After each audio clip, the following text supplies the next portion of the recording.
recorded live.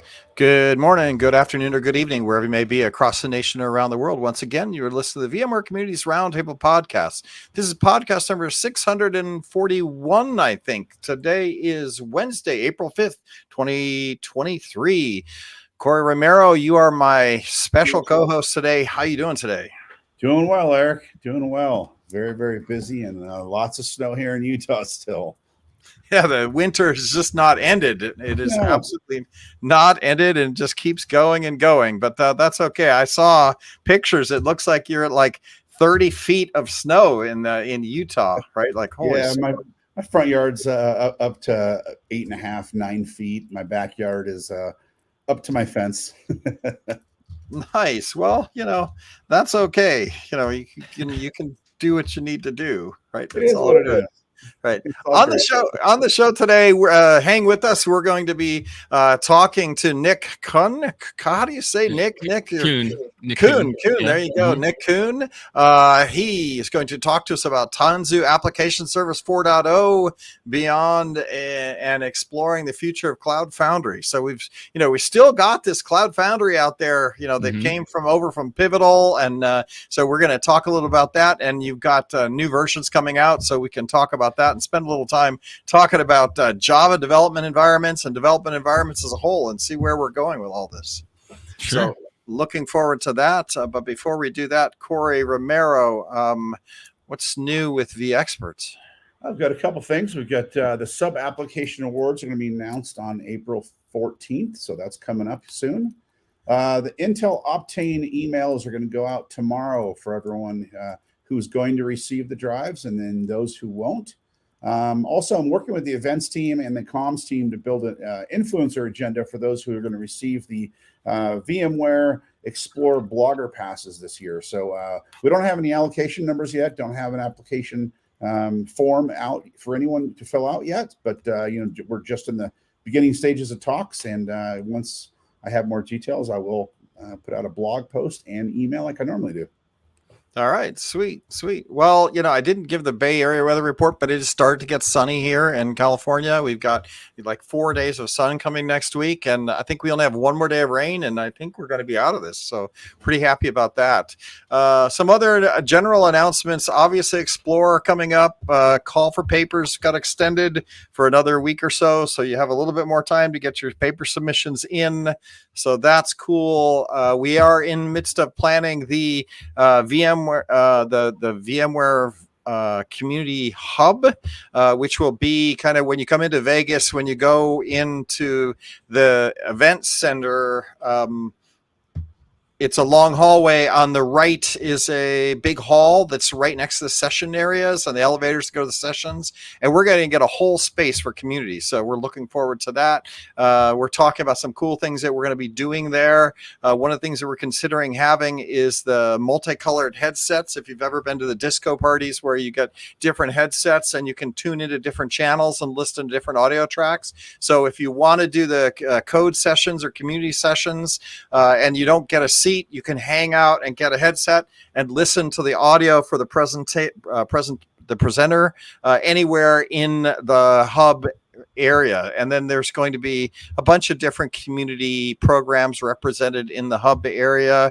We're looking at some beanbag chairs, and we're looking at places you can sit and listen to the 5 or 6 channels we're going to be live streaming in the hub area with regards to community content, community programs, the didgeridoo channel so that you can meditate and listen to some good Australian didgeridoo channel going, and then some other fun things that we're going to be doing there. So expect to get your headsets and hang out with us in the hub at Explore in Vegas. We're, I think, in the Venetian this year, which is pretty good. So you can get a room in the Bellagio or the Venetian, or you can go to somewhere cheap like the Excalibur and get your room for like, $25, which is still pretty clean. So looking forward to being in Vegas again. Go register November. Let's see. No, that's the dates. I don't even have the dates here on the screen. August, I think 21st through the 24th or 5th, something like that. Go look that one up. And then obviously Europe, November 7th through the 10th. I got that one.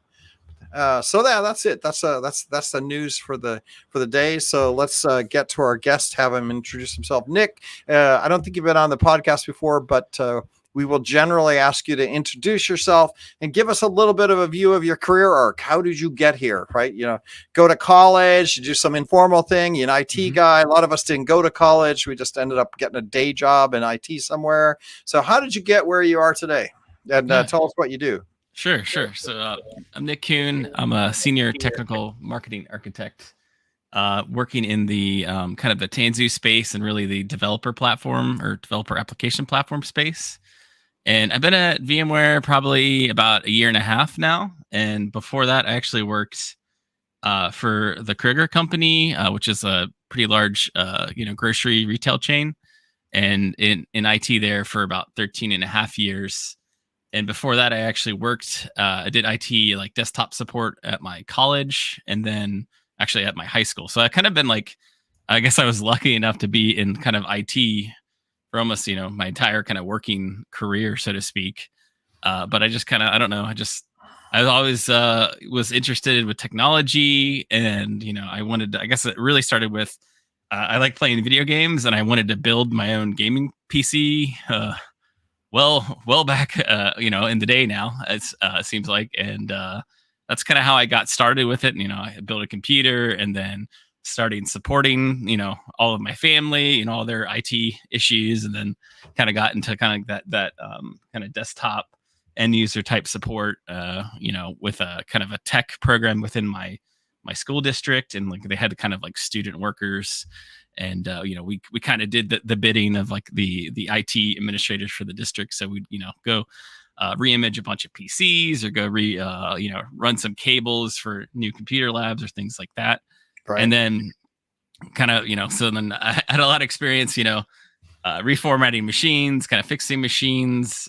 Ended up actually went to Northern Kentucky University for my college and ended up working like in their kind of local IT shop as well. And, did help service all the, different campuses, computer labs and things like that. And ended up actually back in there's a big, I think it was, I don't know, back in like early 2000s, there was a wave of like really like bad capacitors seemed to get propagated throughout like a bunch of motherboards, whether that be server or desktop PCs. I remember those days. Yeah, they had bad caps. Yep. Yeah, they wear out after a year or three. They get hot. If you got them too hot, they were bad. Yep. And then, the computer fleet at my college was affected by that, and Dell was sent a bunch of replacement motherboards and power supplies, and they were going to They actually offered to go out and have people come replace them all because you had to replace all the motherboards and power supplies. But the powers to be opted to have the student labor do all that. So I was wheeling around, dozens and dozens of motherboards and power supplies and just going. Did they actually pay you? Did they pay you money to go run and do that? That's awesome. Yeah, but it was after a few hundred of those, it was just like I never want to do this again. Like you just get very used to the different like Optiplex models at the time and how they disassemble and quickly it's a funny story that when you're doing something in volume, it's surprising how things start to hurt you, right? Like so I was building Raspberry Pi stuff or whatever, and I had to do like 400 of them, and I realized about halfway through that I had to buy special gloves so that I wouldn't keep poking myself at, like, my fingers are so raw because I would slip and then poke on one of the header pins and it would just go right into you, right? You do that one or two times, it's fine. But when you do these repetitive things, it's like it gets old. You start hurting yourself in different ways. It's like it becomes work. It becomes work. Right? Yes, very much so. Yeah. Or installing, hundreds of memory modules and servers too. Your thumbs start. So I learned one other thing for listeners. Somebody gave me feedback they'd like to hear some of these little odd stories. I'll tell one more little odd story on the capacitors. I learned these little capacitors, the one end of a capacitor always goes to ground, right? So in the circuit, you have a capacitor that will generally clean up voltage, right? So you put a little capacitor there and it absorbs the voltage. And so it'll absorb spikes in any one of these lines. And so a lot of the components need a capacitor on it. A typical chip will have like a capacitor on all the ins and outs so that it cleans up the spikes in the voltage so that the voltage looks really clean on the line. But all of those capacitors go directly to ground. You have a one end going to the line you're cleaning up and the other end just goes to ground. And when they go bad, they go closed, which means that line goes directly to ground. So anytime you have a capacitor that goes bad, your board is done, right? If you don't find that capacitor, and so they have voltage injectors now that you can get, like that you can set like 1.4 volts, and then you can connect it onto your motherboard, and then you can use a thermal cam to look and scan for bad capacitors, because they'll be the ones that are glowing because you put it's 1.5 volts directly to ground, and they'll heat up, and you can see where they heat up, and then you just take them out and put a new one on and you're good to go. But that's my capacitor story. It turns out capacitors are a direct connection to ground, and if they short, it just shorts that line to ground and your chip won't boot, and that's the end of that. And so Dell and others, they can't do that, so they just give you a whole new motherboard. But you can actually put them under a thermal camera and put 1.4 volts on the power line, and you can see where it's heating up, and you can just replace the capacitors. So that's my 2-cent story on capacitors. Yeah, I've got a little. I can, as I go through, like kind of connect the dots to my more professional, like fast forward in time. So I did the kind of, I worked at NKU for a while, and then my roommate actually got an internship in the technology program at Kroger, and then he got me to come on board as well. And then I started working as an intern at Kroger, and then working on kind of these like legacy, I guess, as you call them, applications at the time. I mean, the technology was older than I was at the time. Green screen based applications, applications that still ran on mainframe or kind of AS400, old Unix systems. So I went from kind of like desktop to support to supporting kind of green screen based applications both out of the warehouse, the warehousing system, and then the actual like pharmacy systems that used to run all the pharmacies. And then I was on a project to help modernize the pharmacy applications and move that to a Java-based application, and it was actually replacing 3 or 4 different systems to a centralized system. And they have over like 2,000 retail pharmacies, so getting them all in one kind of centralized system was kind of a big deal. So that was really good. But to get back to the capacitor story, lo and behold, that that issue seemed to propagate throughout the entire industry for a bit. But the servers that were running that new centralized pharmacy application were bought and ran in retail environments for about 3 or 4 years. But the software project was so far behind that when we started going live on the project, the servers were starting to go bad, and all had that capacitor issue as well, because they're all kind of made around the same time. So then they had people, IBM at the time, they were paying people, I think, to do something very similar to that, because we needed to keep those systems alive. We had so many of them. They were actually refurbishing boards and replacing all the capacitors because they ran out of the new boards to send out to replace maintain the warranty contract. So in a weird way, this capacitor issue kind of hit me at multiple jobs in I guess an unexpected way. But yeah, it does. It's a story. All right, so that's where you got. How did you end up at VMware? Yeah, so at Kroger, I transitioned from kind of being in the internship program. I worked on the pharmacy project for 3 or 4 years as kind of like a full-time employee. Then I kind of morphed into working I joined the Windows Server team and the VMware team at the time, because vCenter ran on Windows, and then that's how VMware kind of started there. And I was the VI admin for probably like 4 or 5 years, and then kind of morphed into, we started doing things with like vCloud Director and infrastructure as a service, and offering that within our organization. And then this thing called Pivotal Cloud Foundry came out, and we kind of latched onto that, and then we built a pretty large Pivotal Cloud Foundry deployment, and started getting into more cloud native things. Obviously Kubernetes came out, all the hyperscalers got really big. So kind of fast forward through all that time, I've kind of touched a lot of the different cloud technologies in the VMware ecosystem, and I guess an opportunity presented itself here, and I was able to kind of make the jump and take a definitely a new kind of new take in my role and kind of evolve my career, so to speak. So that's a bit maybe a too long-winded back introduction of my career, but that's kind of how I got That's here. all right, because we're a community podcast, and so getting to talk with somebody and learn how they got here and what they're doing is pretty cool from that perspective.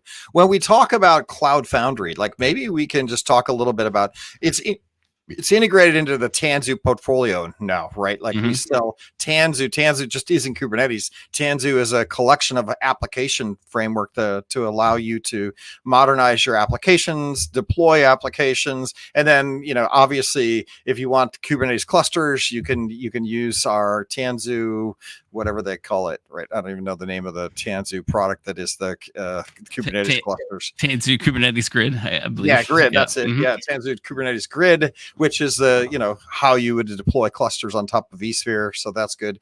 But talking about the Cloud Foundry and how it's moved into the Tanzu portfolio. I guess the first question I got to ask is like, all right, so Java was big, 10 years ago. A lot of companies are still using Java. We have Spring One, which is a Java framework that all plugs in. When we talk about Cloud Foundry, it's obviously a legacy thing. Is it still growing? Is enterprises still, consider that, a valid solution that do we pick up new customers in this? Or is this just people that have already built huge Java frameworks and this is a way to manage them? So I guess too, Cloud Foundry is a platform as a service offering, and it's open source, and it actually supports many languages. So it supports a lot more than just Java or like Java Spring Boot framework. Right. So there's a lot of different options there. And so we've had a lot of, obviously a lot of adoption from the Pivotal days, and a lot of our, current customers are continuing to expand their environment. And I think they're seeing that, kind of Kubernetes happened, because like Cloud Foundry is about 10 years old now, and then like Kubernetes kind of happened, halfway through, from now, right? So a lot of people started looking at Kubernetes, but then they started to realize that, Kubernetes is really just this kind of like container level or container as a service, right? But there are other things that you need to do really to, layer on top of Kubernetes to really kind of make it an application platform. And that's really where, you can have your developers focus on delivering business logic and code rather than trying to like build a whole, thing on top of Kubernetes, right? So, they have Cloud Foundry is kind of famous for CF push, or the kind of the haiku of like, here's my source code, run it on the cloud for me. I don't care how. And that's still very true today. And I think a lot of folks in the Kubernetes community and ecosystem are starting to realize that just giving developers like Kubernetes or raw Kubernetes isn't necessarily a great idea, because then they need to layer like 10 things on top of it to actually get working applications. If they want, they need an ingress controller, they need, certificates for like TLS, they need to figure out logging and metrics and all these different things they need to layer on top of it. That kind of, that's where that platform layer, that higher level abstraction really comes into play for a lot of folks. So we have a lot of customers on Tanzu Application Service today. Now there's a lot of excitement around Kubernetes, and that's where you see things like Tanzu Application Platform. So for folks who are already in the Kubernetes ecosystem or going there, that's a great solution. If you have to have Kubernetes and you want to do all that we have a new platform that's very similar to Tanzu Application Service, but it's very much born in that Kubernetes ecosystem. But there's also, I like to think of, Cloud Foundry or Tanzu Application Service, a really good way to deliver these modern applications without having the burden of Kubernetes, because you're really looking at trying to get to that same result of developers just focusing on delivering business value and not have to worry about the infrastructure.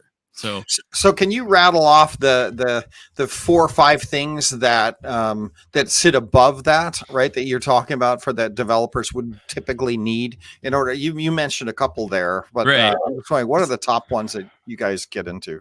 Yeah, so like if you're thinking about trying to like I guess, bootstrap like from vanilla Kubernetes, like you need something called like an ingress controller to like expose your application to like the public world. So you have to go and install that. Then typically you need to get like a certificate, right? Because like you don't get that out of the box, Yeah, right? right. So unless you just want to run without certificates, and that's not really recommended. So you can do things like certificate manager, which is another project that will go and kind of integrate with a potential like a external certificate authority or your own, and then you can like send requests to it to sign certificates, and then that those certificates that get generated will get like hooked up into your ingress controller, or you could go manually create certificates and then store them as secrets and like kind of load that up. If you want any kind of logging framework, you have to figure out what to do there. Same thing if you have a specific monitoring framework, like if you want to hook into a Datadog or a Dynatrace or some of our ARIA logging and operation suite. Sure. Login site used to be called login site. Sure. Yep. Yeah. That all requires additional packages to layer in. If you want to do role-based access control, you have to implement something there as well. If you want to control or have multiple people within a cluster, things like that. So a lot of that kind of toil and all these different building blocks, like the Tanzu application, developer platforms really address that in a way that we'll just deliver that for you on top of Kubernetes with something like Tanzu application platform. Or if you just want a very kind of, premium service, you can use Tanzu application service and, have the whole thing kind of delivered for you. You can download an OVA and install operations manager, and then it will kind of build the whole platform for you on your behalf on top of vSphere, or you could plug that directly into your kind of cloud provider of choice, whether it's, one of the big three, Azure, AWS, or GCP, that we can talk directly to that and just provision IaaS there as well. Yeah, so we run those on all the big three. Yeah. Mm-hmm. Nice. Yeah. So the two kind of big differences between Tanzu application platform and TAS and Tanzu application service. Sorry, I know I'm trying to avoid acronyms here, but TAP will installs basically directly on any kind of Kubernetes. So if you have Kubernetes already, you can land that on there. Layer tap right on it, and then you get all of this as a bundle. Yep, but as in Tanzu application service, you don't have. It can just talk directly to the infrastructure as a service and provision the VMs and build the thing for you on your behalf. So you don't have to worry about deploying Kubernetes and managing that as well. So those are just kind of two nuances between the two platforms. What seems to be the sweet spot for us right now is, I would assume it's the platform, because we've just been out for 10 years with the platform. And then as the service is starting to get popular, people are starting to migrate to that where it makes sense. So, I mean, I think a lot of, TAS is still a very, big sweet spot for Tanzu in general. A lot of our customers are like, they're kind of evaluating Kubernetes. They've looked at it. There are some workloads that, run better in Kubernetes, right? Because let's say if you have persistent volumes, or you want to run a stateful application, Cloud Foundry or Tanzu application service wasn't really designed to do that, and you kind of violate some of the application or opinionated stance that it takes on how to run applications. So that's where things like Kubernetes can come in there, and it can do things like persistent volume claim and give your container storage. But you obviously need to be careful with that too, because it's not just like a VM. Like you can, containers and persistent volume, especially persistent data, can always be just be careful with that, because I've seen horror stories of people running databases in containers and not realizing what's happening, and data loss and things like that. But so there's things like that. If you have a bunch of advanced like kind of AI or ML workload that you need to hook directly into a GPU, something like that, that's again where something Kubernetes kind of comes into play, where they have a little better constructs around attaching to GPUs and using that. as well. So I got to ask also then, or just to get my head around this, where does Pivotal fit in this space, right? Like, Pivotal brought these into VMware, whatever, 4 years ago. What is Pivotal doing? Because Pivotal used to then work and actually do development projects with big corporations as well to help the corporations actually streamline their development process as well. Do we still do some of that on top of these frameworks? Oh yeah, sure. So I guess we refer to that now as Tanzu Labs, but back in the day it was Pivotal Labs. So we still, customers can come to us and we can still kind of start them on their application modernization journey or whatever you want to call it. And, we can help bootstrap their platform engineering teams and kind of get them up to speed if they need training in certain areas, and also work with their developers and help them on, best practices for cloud native development. If there's certain projects like we need to implement, a big e-commerce stack or something like, some kind of specific thing too, we can, partner with Tanzu Labs and, basically get that project delivered and assist for, whether that's, net new development or retrofitting existing applications, things of that nature. Yeah. So that's very much still alive today. That's all right. So Tanzu Application Labs, we're calling that now. All right. Tanzu Labs. Just Tanzu Labs. Got it. And that's a practice. So from the standpoint of who we're doing business, I want to say that this space is like $1 billion business for VMware, right? I think it was 800 million to $1 billion climbing when you talk about looking at how much business we're doing in the application space itself. If you, add up all of the the work that we're doing with labs and with the customers, and then but as Kubernetes has grown and modern apps has actually taken off, I can imagine that Tanzu Application Service, where we're just plugging in a framework that allows you to run this service, that's more broad, and that that would be where the sweet spot of us growing as a SaaS company would land, right? Like. Yeah, I mean, we still have, and there's a lot of growth in pretty much all of the Tanzu area in general. But yeah, I mean, that's there's a lot of if you look at some of the companies, I probably can't say names here, but there's say names, say them all. I don't want to get in trouble because it's hard to keep track of what's allowed to be spoken about and not allowed. Yeah, but we have some very large financial customers, large retail customers, a lot of large customers, a lot of government and federal space, running very significant businesses through our platforms. And So I would say that a pretty healthy business. Yeah, a healthy business, and it's enterprise focused, right? Yes, or at least a large amount of it is enterprise focused, where they're coming in and putting in big frameworks to manage their apps, and it's always this challenge where you have a hybrid environment where you have legacy apps that you're not going to change, but you're going to run them on vSphere. Then you have some that are you got data portions of the app that might still be in legacy, but some parts of the modern apps that you're refactoring that might talk to the legacy apps to get data. And then I don't think it's a very clean thing whenever an enterprise is looking at modernizing apps. And so I can see where you do have different segments that we're helping them operate. Yeah, I mean, whenever you talk about enterprise of a certain size and age, they're going to have technology from multiple decades, right? And some projects will be elected to be modernized and transformed, and others will elected to kind of maintain state. And everything is pretty much interconnected now these days. So the old systems need to be integrated with the new systems. Everything kind of needs to talk to each other, because you may write new applications on, let's say, Tanzu Application Service, but there's a data set that's on a mainframe. Well, like, that's okay, but like that you can write new applications to talk to the mainframe to get that data and then pull it out and run it somewhere else, or just this modern application development really is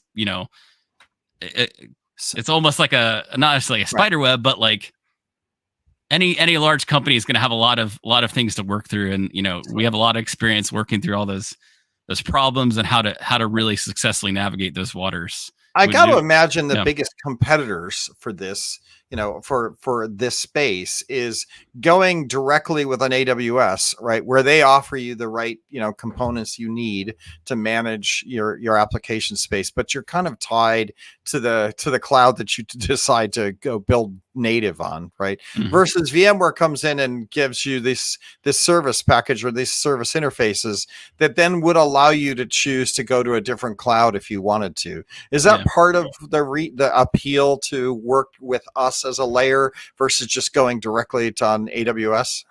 Well, yeah, I mean, a lot of the Tanzu technologies are all based on open source technology, and so that, if you really wanted to, that kind of gives you this vendor agnostic or prevents vendor lock-in to some degree, because we're cloud agnostic, so we can kind of go between the hyperscalers. You don't get locked into them, and if you're afraid about getting locked into us, there's always the open source, right? So Right. you're not really getting locked in any way, shape, or form, and I've seen in practice that like especially with things like Tanzu application service, you can take that and deploy that and operate that almost identically as you in a cloud, hyperscaler, as you would do you on premise or on your own, kind of VMware based cloud. So the kind of the transition, if as you say, to get to that next level or to go somewhere or even offer like run a multi cloud or hybrid cloud, it's a very nominal effort because you're already kind of familiar with that stack. You don't have to relearn the entire system, and more so that transition, that learning is happening more on the infrastructure side of the house, so that the folks who are more kind of familiar with how things work anyway and who are already kind of naturally learning that can take on that burden and kind of connect all the dots. They know how networking works. They know how how your VPNs are configured and all these different things. But you could shield the developers from all of that by kind of using some of our technologies and things like that, and not having to just say, all right, well, yeah, here you go. Here's some keys to AWS or Azure. Just go build whatever you want out there and, start from scratch. And like, oh, you don't know how, networking works. So you can go get like a load balancer out there and, good luck getting certs and, becoming, certified if you need to any kind of audit or anything like that. So, I feel like it's a pretty big value add in terms of, the Tanzu story about, just kind of like easing that transition and really making it possible so you can go to multiple places and really kind of run where it makes sense. And then if you need to move or, stay on premises or wherever you need to be. So if we ask Raghu, right? Raghu is like, it's all cloud. It's all going to be cloud. We're all multi-cloud. It's going to be cloud. I kind of the old school where I like motherboards and I like messing around with bad capacitors and I like having systems. I like having a rack that has a power supply. I like all this stuff. And so for me, I tend to always go, oh, it's coming back. It'll, they'll still, we have hybrid cloud. We have reasons to have data centers, and there's customers that have started to come back from cloud versus not cloud. And what's your opinion on where this is all going to land? Is it really going to be Tanzu application service, and people are going to end up going there being, I'm just dreaming and I'm just going to yearning for the old days? Where do you see this landing? So I mean, I think I really like the phrase that's been kind of brought up as cloud smart. So using cloud where it makes sense and where it's like kind of viable from an economic perspective, and using technologies in together. What Tanzu application service has a lot of value prop around driving operational efficiency too. So like we see our customers that have maybe 2 or 3 engineers running platforms that support thousands of developers, and that's another story where I think that's very, very few of the competitors can say that they have that similar platform engineering or operator ratio to developers. But from going just on general industry terms, I think we saw a couple of years that everyone was signing really big cloud contracts or getting into hyperscaler contracts, and then everything was going to move there. And then they realized that this doesn't make sense. Renting servers for persistent workload just isn't economically viable, no matter what you do. So these mass migrations, this cloud first mentality that was big for a little bit, I think that's all kind of fizzled out.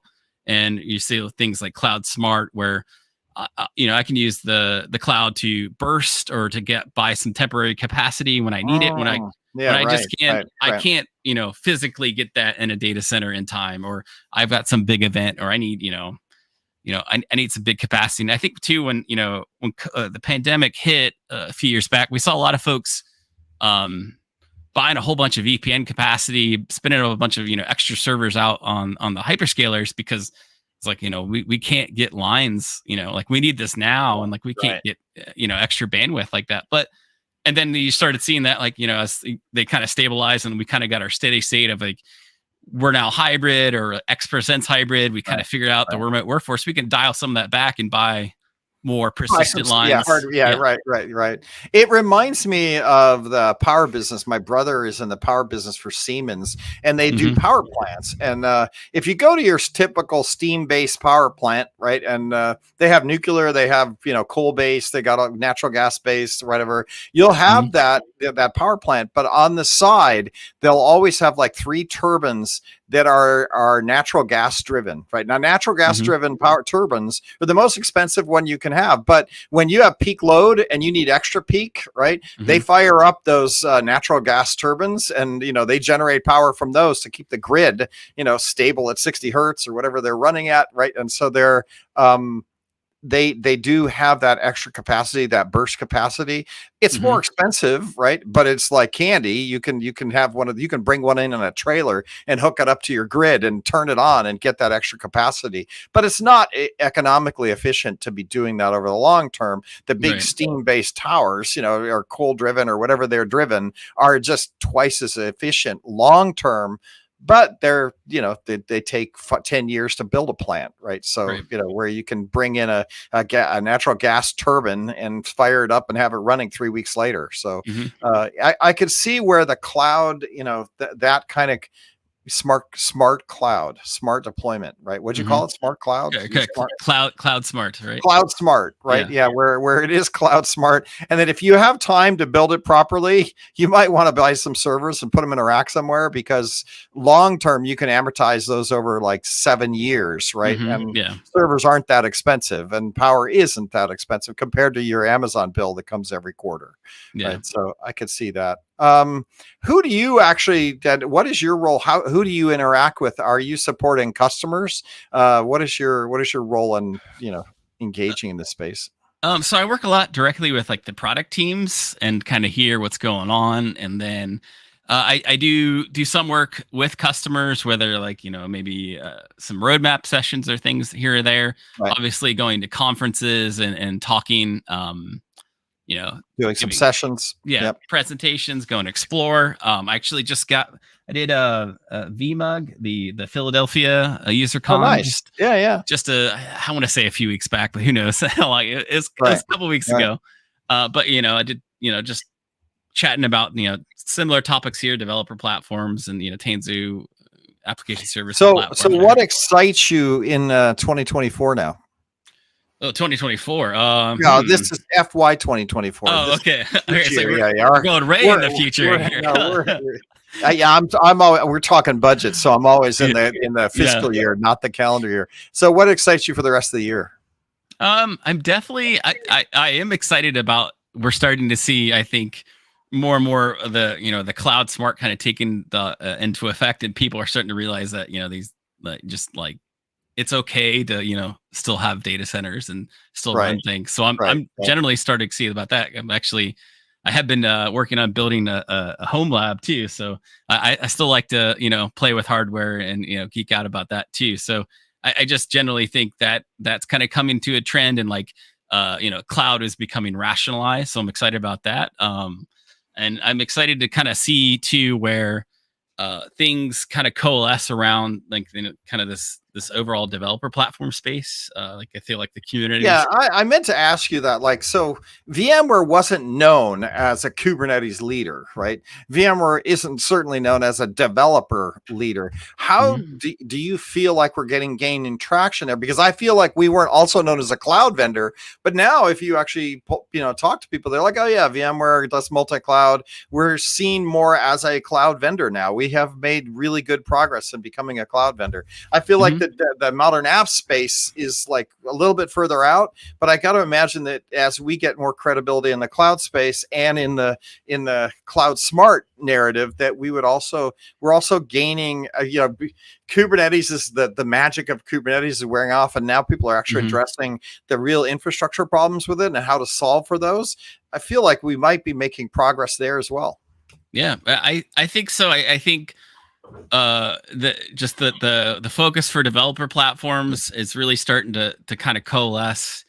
And even though what's part of me too is we've been doing this for a while. Like I've been doing it as a customer, before Pivotal, but then I feel like the market's kind of settled down on this, and then the need for this, easing, creating a good developer experience and making sure your developers are happy. I think it's kind of accepted now. So I think we have a really strong story there on multiple products and multiple fronts. So I think, the next couple of years we'll really start to see, I guess us be more accepted as a developer company. And I know there's a lot of developers that use our products that are really happy about it.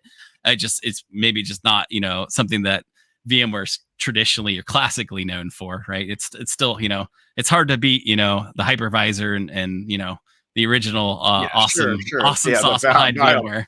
Being able to click a button, get a machine, still probably one of the best things you could ever have. I mean, right? I don't know what's better than vMotion, but it's every time it's magic, right? So right. Yeah. For me, because I like building motherboards and building hardware and having machines, just being able to click button, get machine, right? It's oh, I can do this as many times as I want. Get a lot of machines. This is so nice, right? That's a value prop that's hard to beat. But yeah, definitely, when you start looking at building apps now, which I write code as many people do, right? You do need all these pieces, right? Go try to build an app these days and then deploy it out on the App Store, right? And you will quickly find that you need certificates, you need security, you need all kinds of things to make your app a real app these days. It's not just, oh, look, I got a C compiler or I got Visual Studio, I can go compile something. No, not really. You got a whole list of framework stuff that you got to put in place. Yep. So it is interesting. So that home lab makes you excited. Do you get to go to explore? And did you submit a session? I heard they're not going to give all the product teams a guaranteed session anymore. So are you on the fence? So I will be submitting many sessions. I'm glad the deadline got pushed back a little bit because I had a lot of other things happening at the same time. So I think this week I hope to get some sessions accepted. I think I'll probably end up being at both Explorers, and I might actually even attend Cloud Foundry Day, which was just announced as well in June. So I'll be out and about, and I'll probably pick up a few more VMugs here and there as well, user cons as they come up. So nice. There's one in Cincinnati at the end of the year, which I live about 20 minutes away from that. So I'm pretty sure I'll be there for sure. But yeah, nice. So you're somewhere near Ohio? Are you in Kentucky or are you in Ohio? Cincinnati, Ohio, kind of like the rural area around Cincinnati. But yeah, all right, yeah. My mother grew up in Cincinnati as a kid, so and I grew up in Cleveland, so I spent. Nice. Till I was 16 or 17 years old, I was in Cleveland. Then eventually migrated back south. All the Ohio people moved in 1979. The oil crisis, the energy crisis with Jimmy Carter happened. I know this is well before your time, but everybody as a kid or whatever, everybody moved to Florida because it was freezing cold. We had blizzards and there was no oil. We were all freezing. So I think half of Ohio moved to flee, went back, I think, over time. So that's cool. So yeah, get to a VMUG, get out and pitch. So explore VMUG. You'll know about your sessions. If people want to learn more or connect with you, I see you have a Twitter handle. Why don't you tell us what that is so everybody can find you? Yeah, it's at Tehkunz or THKUHNZ. So yeah, I'm pretty active on Twitter. I do a little bit on Mastodon and then LinkedIn as well. So we just talked to IT. We're going to set up on a Mastodon, VMware Mastodon server, so that we can at least have a corporate account there to start playing over there as well. So TEHKUHNZ. That's correct. Perfect. Yep. How does that Nick backwards? No, not Nick. Nah, I don't know. What's the TEH stand for? I guess like the or te, like a misspelling of it. I don't. Oh yeah, yeah. yeah. It's I one don't, of I'm not those. really sure how I came up Google, with this. It's just right? it just happened. It's one of the ones that said it's available. You can have it, and you're like, great, I got a Twitter handle. Yeah. There you go. Yeah. Nice. And is there a website? Do you guys run a blog, or where do people go learn a little bit more about this if they're interested? Yeah, so we as the kind of the tech marketing folks, we're running a Tanzu Tech Zone site. Where we can kind of catch up on all things Tanzu, and obviously there's a section for Tanzu application service as well, where I try to kind of coalesce all the content and things. So that's probably the best place to find out there. And I'm sure we can maybe put a link somewhere in the show notes or something for that, or I don't know. Yeah, awesome. Now they'll find it. What is it? The tech center? Tanzu, the Tech Zone site for Tanzu. Tech Zone. That's it. Yeah. All right. Tech Zone on VMware. I think you go to tanzu.vmware.com and there's a Tech Zone tab. Yeah, if you just search for Tanzu Tech Zone, it's the first hit in Google. So there you go. You can get that. Mm-hmm. Yeah. Why? Yeah. Getting started. Resources. They have a resource tab, and then I think there's a Tanzu Vanguard. There's everything. Cool. All right. Good to know. Well, all right. We live stream on youtube.com/vbarbecue. And so we always ask our guests at the end of the show here, which we are running up to the last few minutes of the hour because we got a late start. Nick, you're out of Ohio. Do they do barbecue in Ohio? And if so, do you ever get to do some barbecue? What's your favorite technique? Are you a junior? Do you use gas or charcoal or wood pellets? Or if you don't know any of this, then you can just tell us your local favorite barbecue place that you go to barbecue or whatever. So give us a barbecue story. Yeah. So I'm definitely a consumer of barbecue and not necessarily a producer. But if you're ever in the Cincinnati area, there's a place called Montgomery Inn, and they have awesome pulled pork, awesome ribs, like just really great barbecue, at least like the best I've had in the Cincinnati area. So that's got to be that's my go-to for barbecue around this area for sure. So Cincinnati, say it one more time. Montgomery Inn. Montgomery Inn. Yes, sounds like a hotel. Yeah, I don't quite know the story of it, but they have 3 or 4 locations. Montgomery Inn Barbecue out in the Cincinnati area. Yep. Nice. Love to hear that. Always good to go. I don't know if Tony Foster is around and whether he wants to talk barbecue or not. I'm not the admin on the live stream today, so I can't see if he's hanging out or not. But since I don't hear from him, my guess is we'll say no. There he is. I'm coming. They're coming. There you go. I'm coming. So I haven't been barbecuing here in Kansas recently, and there's actually a good reason for it. It is very, very windy. And as contributors or listeners to the podcast know, I am a charcoal barbecuer. And right now we've been in wildfire dangers for probably the last week and a half. And I don't want to be the spark that burns down half of Kansas and half of Nebraska and half of Oklahoma. So I haven't been barbecuing recently. Right. Well, I did open up my Traeger to find that if you don't put the cover back on your Traeger and you have 4 months of solid rain, the pellets in there turn to organic fertilizer and start growing weeds. So I have to take my Traeger apart and wash out the pellet feeder because we've had so much rain here that the whole thing got flooded, and now it's one big brick of pellets all melted together. So got to do that. So I haven't done any barbecuing either, but we finally have nice weather. I think the calendar shows that we're going to have 5 days of sun after Sunday. And then usually when we get that, it means that we're done with the rainy season. So, mid-April, we'll be done with the rainy season. We can get outside and dry everything up and maybe do some barbecue, but haven't done any, not yet. Nick Kuhn, nice to have you on the show. Yeah, thank you. Thanks for being a community guy and getting out and doing some sessions and going to the VMUG. Appreciate that, as always. Thanks a lot. Yeah, Good to thank see you. Thanks for having me. All right, Mr. Foster, we are out of here. We will be get back again next week, as always. Every Wednesday, you can always go to TalkShoe and say hello to us. We live stream at vmw.re/pod, so you can come in. Assuming we get that working again, we'll be there. You can say hello. Till then, everybody go eat some barbecue and have a great week.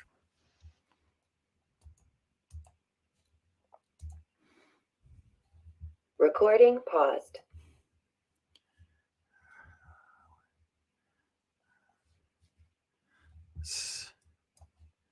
We'll see if we can get Julia to end the live stream. I have ended, but it's still showing this. Yes,